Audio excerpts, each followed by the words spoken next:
ఉద్దేశం ఏంటంటే ఇవాళ ఆంధ్రప్రదేశ్ రాష్ట్రంలో మనం శ్రీకాకుళం నుంచి మొదలుకుంటే అనంతపురం వరకు దాదాపుగా గిరిజనులు 34 తెగలుగా వివిధ ప్రాంతాల్లో వివిధ వృత్తులు చేసుకుంటూ మనం అందరం కూడా ఇవాళ ఈ సమాజంలో ఈ రాష్ట్రంలో జీవిస్తూ ఉన్నాం. కానీ ఈ మైదాన ప్రాంతంలో ఉండేటువంటి గిరిజనులకు, ఏజెన్సీ ప్రాంతంలో ఉండే గిరిజనులకు అభివృద్ధిలో, సంక్షేమంలో, సామాజిక, ఆర్థిక, రాజకీయ రంగాలలో చాలా భిన్నమైనటువంటి ఇవాళ భేదాభిప్రాయాలు ఉన్నాయి. అదేవిధంగా వారికి ఒక రకమైనటువంటి న్యాయం జరుగుతూ ఉంది, ఈ ప్రాంత ప్రజలకి ఒక రకమైనటువంటి అన్యాయం కూడా జరుగుతూ ఉందనే విషయాన్ని ఈ సభాముఖంగా నేను తెలియజేస్తా ఉన్నాను. ఇప్పుడే మన పెద్దలు చెప్పినట్టు రాజ్యాంగం అమలులోకి వచ్చిన తర్వాత బ్రిటిష్ వాళ్ళు ఈ దేశాన్ని, రాష్ట్రాన్ని పాలించేటువంటి క్రమంలో ఏజెన్సీ ప్రాంతాన్ని 11 మండలాలని ఏజెన్సీ ప్రాంతంగా వాళ్ళందరూ కూడా గెజిట్ చేయడం వల్ల ఇవాళ అక్కడ ఐటీడీఏలు ఏర్పాటు చేశారు. ఇవాళ అక్కడ రాజకీయంగా ఎమ్మెల్యేలుగా అక్కడే ఉన్నారు, ఇవాళ అక్కడ ఎంపీలుగా అక్కడే ఉన్నారు, ఇవాళ నామినేటెడ్ పోస్టులు కూడా అక్కడే ఉన్నాయి.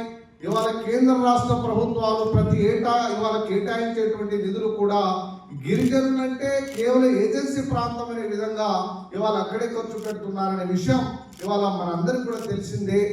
కాబట్టి ఇవాళ ఇక్కడ కూడా మన పెద్దలు చెప్పినట్టు ఇవాళ ఈ రాష్ట్రంలో 100% జనాభా ఉంటే ఏజెన్సీలో కేవలం 45% మంది ఉన్నప్పుడు, ఇవాళ ప్లెయిన్ ఏరియాలో మైదాన ప్రాంతంలో 55% ప్రజలు ఉన్నప్పుడు వీళ్ళకెందుకు ఇవాళ ప్రభుత్వాలు గిరిజనులుగా పరిగణించడం లేదనే విషయాన్ని కూడా ఇవాళ ఇక్కడ మనం మాట్లాడుకోవాల్సినటువంటి అవసరం ఉంది. అందుకని ఇవాళ ఈ సభాముఖంగా ఏదైతే 11 మండలాలను గెజిట్లో వాళ్ళు ఏజెన్సీ మండలాలుగా వాళ్ళు రూపాంతరం చేశారో, ఇవాళ మైదాన ప్రాంతంలో ఉండేటువంటి ఈ ప్రాంత గిరిజనులని, ఇక్కడ ఉన్నటువంటి తెగలని, ఇక్కడ ఉన్నటువంటి ఈ ప్రాంత లక్షలాది మంది ప్రజలని కూడా ఆ యొక్క గెజిట్లో అమైన్మెంట్ లో కూడా రిలాక్సేషన్ ఇచ్చి వీళ్ళని కూడా గిరిజనులుగా అన్ని రకాలుగా ఏజెన్సీ ప్రాంతంలో ఎలాంటి హక్కులైతే ఇవాళ ఎలాంటి సంక్షేమాన్ని అభివృద్ధినిస్తా ఉన్నారో ఇక్కడ కూడా అది ఇవ్వాలని ఈ సభాముఖంగా ఇవాళ కేంద్ర రాష్ట్ర ప్రభుత్వాలకి మనం గట్టిగా ఇవాళ డిమాండ్ చేస్తా ఉన్నాం. ఇవాళ దాదాపుగా ఇక్కడ 175 మంది ఎమ్మెల్యేలు ఉన్నారు ఇవాళ ఆంధ్రప్రదేశ్ రాష్ట్రంలో, 25 మంది పార్లమెంట్ సభ్యులు ఉన్నారు ఇవాళ ఆంధ్రప్రదేశ్ రాష్ట్రంలో. రేపు 26వ సంవత్సరంలో ఇవాళ రాష్ట్ర విభజనలో భాగంగా ఇక్కడ కూడా ఇంకొక 50 మందిని పెంచడానికి, 50 నియోజకవర్గాలని పెంచడానికి ఇవాళ కేంద్ర రాష్ట్ర ప్రభుత్వాలు ప్రయత్నం చేస్తా ఉన్నాయనే విషయాన్ని కూడా గుర్తు చేస్తా ఉన్నాను. 100లో 6% రిజర్వేషన్లు అనుకున్నప్పుడు 100 మంది ఎమ్మెల్యేలు ఉంటే ఎస్టీలు 6 మంది ఉండాలి. ఇవాళ 225 మంది అన్నప్పుడు దాదాపుగా 13.5 14 మంది ఎమ్మెల్యేలు ఈ రాష్ట్రంలో మా గిరిజనులు అసెంబ్లీకి పోవాలని ఈ సభాముఖంగానే డిమాండ్ చేస్తా ఉన్నారు. ఎందుకంటే ఇవాళ ఉన్నటువంటి 175 మందిలో 7 మంది మాత్రమే ఇవాళ ఎమ్మెల్యేలు ఉన్నారు, వాళ్ళంతా కూడా ఏజెన్సీ ప్రాంతానికి పరిమితమై ఉన్నారు. 25 మంది పార్లమెంట్ ఉండే ఈ రాష్ట్రంలో అరకు నుంచి ఒక ఎంపీ మాత్రమే ఉన్నారే తప్ప మనకి 25లో 2 ఎంపీలు ఉండాలి, కానీ ఒక్కరే ఉన్నారు. కాబట్టి రేపు పెరిగేటువంటి ఎంపీ స్థానాల్లో కూడా మైదాన ప్రాంతంలో ఈ ప్రాంత జనాభాని దృష్టిలో పెట్టుకొని కూడా ఎమ్మెల్యేలుగా, ఎంపీలుగా అవకాశం కల్పించాలని ఈ రౌండ్ టేబుల్ సమావేశం ద్వారా మన ప్రభుత్వానికి ఒక అల్టిమేట్ జారీ చేయడానికి, ఒక మెసేజ్ ఇవ్వడానికి ఈ కార్యక్రమం రాష్ట్ర వ్యాప్తంగా చేస్తా ఉన్నామని మీ ముందు నేను ఉంచుతా ఉన్నాను. కాబట్టి ఇవాళ ఏ సమస్యకైనా పరిష్కారం దొరకాలి, కావాలి అంటే రాజ్యాధికారమే అంతిమ లక్ష్యం.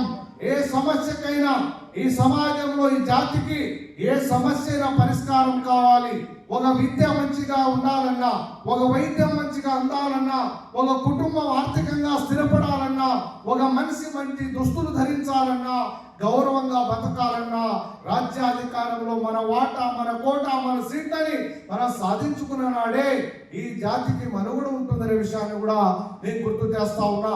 ఇవాళ ఈ పాలకులు ఎన్నో మాటలు చెప్తా ఉన్నారు, మేము మీకోసమే పుట్టాం, మీరు లేకపోతే మాకు బతుకు లేదు, ఉనికి లేదని చెప్పేటువంటి పాలకులకి ఈ సభాముఖంగా ఒక మాట చెప్తా ఉన్నా.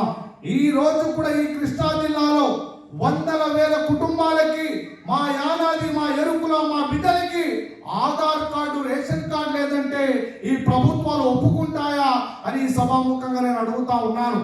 ప్రభుత్వం ఎన్ని కార్యక్రమాలు పెట్టినా, ఎన్ని సంక్షేమ కార్యక్రమాలు పెట్టినా ఇవాళ రేషన్ కార్డు లేకపోతే, ఇవాళ ఆధార్ కార్డు లేకపోతే, ఒక ఓటర్ ఐడి లేకపోతే, అక్కడ ఆ ప్రాంతంలో ఆ మనిషికి, ఆ కుటుంబానికి స్థిరమైనటువంటి ఒక గుర్తింపు లేకపోతే ఏ పథకం కూడా రావడం లేదనే విషయాన్ని కూడా నేను గుర్తు చేస్తా ఉన్నా. ఈ సమాజంలో మీరు పెద్ద పెద్ద మాటలు చెప్పాల్సినటువంటి అవసరం లేదు, పెద్ద పెద్ద హామీలు, పెద్ద పెద్ద వాగ్దానాలు మాకు అవసరం లేదు.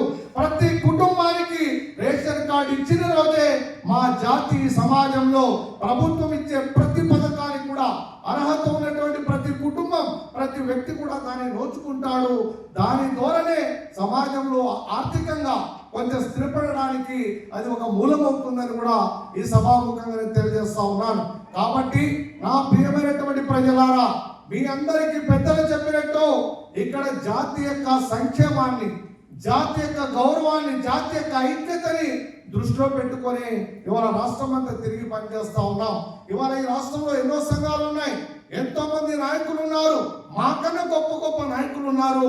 కానీ నాయకులు లేరని కాదు, కానీ జాతికి నడిపించే దాంట్లో, జాతిని ఐక్యం చేసే దాంట్లో, జాతిని, జాతి సమస్యల మీద స్పందించే దాంట్లో వారి యొక్క పాత్ర కొంత ఎక్కడికక్కడే అది స్థిరపడడం, ఎక్కడికక్కడే ఉండడం వల్ల ఎవరు ఇక్కడ ఈ సమాజంలో గిరిజనులు ఉన్నారు, వాళ్ళు కూడా మనుషులుగా ఉన్నారు, వాళ్ళు కూడా ఐక్యంగా ఉన్నారు అనే విషయాన్ని ప్రభుత్వాలు గుర్తించినప్పుడే ఇవాళ ఈ కార్యక్రమాలు మేము చేయాల్సి వస్తూ ఉంది. ఎందుకంటే విద్యార్థి ఉద్యమాల్లో, ప్రజా ఉద్యమాల్లో కమిషన్ సభ్యుడిగా ఈ రాష్ట్రంలో ప్రభుత్వంలో ఏం జరుగుతుందో నేను కల్లారా నేను కూడా అక్కడ చూశాను. అంటే ప్రభుత్వం అనేది ఒకటి, అధికారులు ఆచరించేది ఒకటి, ప్రజలకు చేరేది ఒకటి.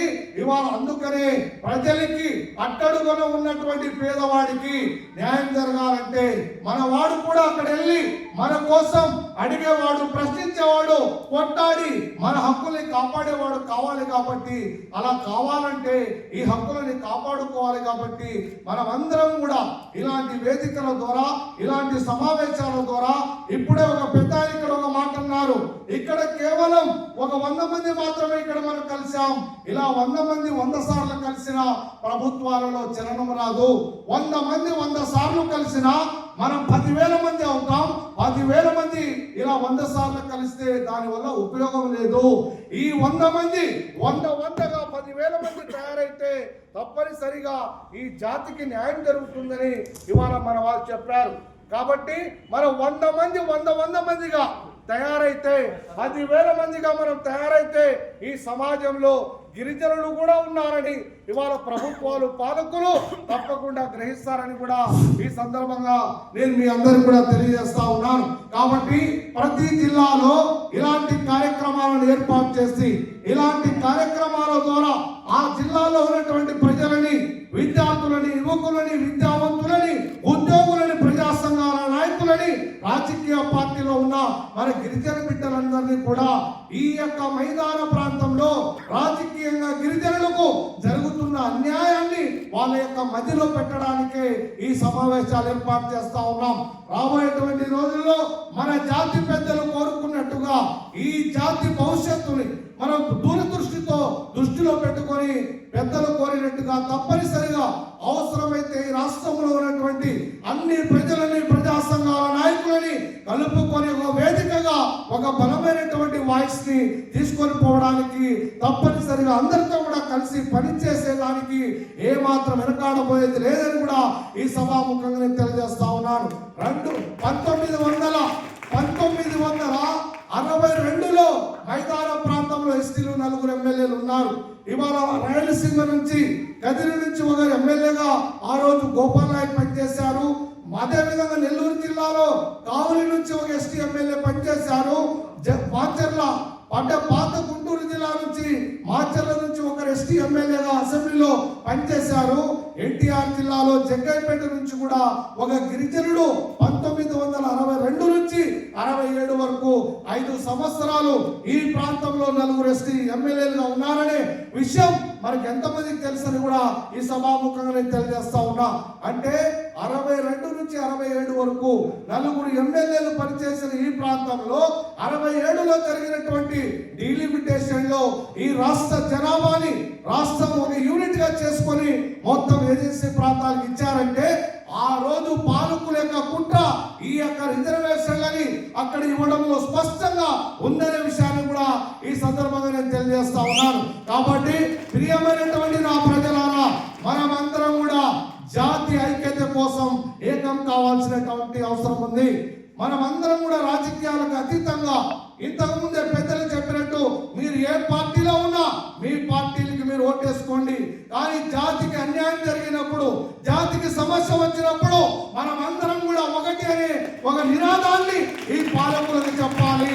అలా చెప్పకపోతే ఈ జాతికి మనుగడ భవిష్యత్తు ఉండబోదని కూడా నేను తెలియజేస్తా ఉన్నాను. ఈ మధ్య కాలంలో ఇవాళ తెలంగాణ డిప్యూటీ ఉప ముఖ్యమంత్రి అయిన బట్టి విక్రమార్క గారి కొడుకు పెళ్లి జరిగింది. ఆ పెళ్లిలో ఆ రాష్ట్రంలో ఎన్ని రాజకీయ పార్టీలు ఉన్నాయో అన్ని పార్టీల నాయకులు వెళ్ళి ఆ మ్యారేజ్ లో ఆ యొక్క కార్యక్రమంలో అటెండ్ అయ్యారు. అందరూ కూడా కలుసుకున్నారు, బహిరంగంగా మాట్లాడుకున్నారు. అంటే వాళ్ళకి లేనటువంటి ఆ పార్టీల యొక్క ఇది మనకి గిరిజనులకు ఎందుకని నేను ఈ సందర్భంగా నేను తెలియజేస్తా ఉన్నా అంటే, మనమందరం గిరిజనులం. మన వాడు ఎక్కడ ఉన్నా, ఏ స్థానంలో ఉన్నా మన వాడిని మనం రక్షించుకోవాలి, కాపాడుకోవాలి. అలా రక్షించుకున్నప్పుడే ఈ జాతికి మనుగడ భవిష్యత్తు ఉంటుందని కూడా నేను ఈ సందర్భంగా తెలియజేస్తా ఉన్నా. కాబట్టి ఏ పార్టీలు మనతో పుట్టలేదు. ఈ రాష్ట్రంలో, ఈ దేశంలో గిరిజనుడు ఏ పార్టీ మన ద్వారా పుట్టలేదు. ఎవరో పెట్టిన పార్టీల్లో మనం పనిచేస్తా ఉన్నాం, ఓట్లేస్తా ఉన్నాం, జెండాలు మోస్తా ఉన్నాం, వాళ్ళని ముందు నడిపిస్తా ఉన్నామే. కానీ మనం కిందే ఉన్నామనే విషయాన్ని ఈ సందర్భంగా మీరు గ్రహించాలి. కాబట్టి గిరిజనుల సంక్షేమాన్ని, గిరిజనుల హక్కులని, గిరిజనుల ఆత్మగౌరవం ఎవరు కాపాడుతాడో, ఎవరు మనల్ని మనిషిని ఎవరు చూస్తారో అతనే మన నాయకుడు, అదే మన పార్టీ అనే నినాదంతో ముందుకు పోవాల్సినటువంటి అవసరం ఉంది. ఇవాళ రాజకీయ నాయకులు ఓట్ల కోసం, అధికారంలోకి రావడం కోసం ఎస్టీలో నిన్ను కలుపుతా అని అంటా ఉన్నారు. అందరినీ వాళ్ళని కలపడం ఎందుకు? మీరందరూ ఎస్టీలో వచ్చేస్తే ఈ రాష్ట్రంలో 100% మా గిరిజనులు ఉన్నారని ఆనందపడతాం, సంతోషిస్తాం. అందరూ మా వాళ్ళే అని మేము వాళ్ళతో కలిసి వెళ్ళిపోతాం. కాబట్టి ఇవాళ ఈ పాలకులకు, ప్రభుత్వాలకి చిత్తశుద్ధి ఉంటే ఈ రాష్ట్రంలో గిరిజన జనాభా పెరిగింది. మాకు 6% రిజర్వేషన్లు ఇచ్చారు.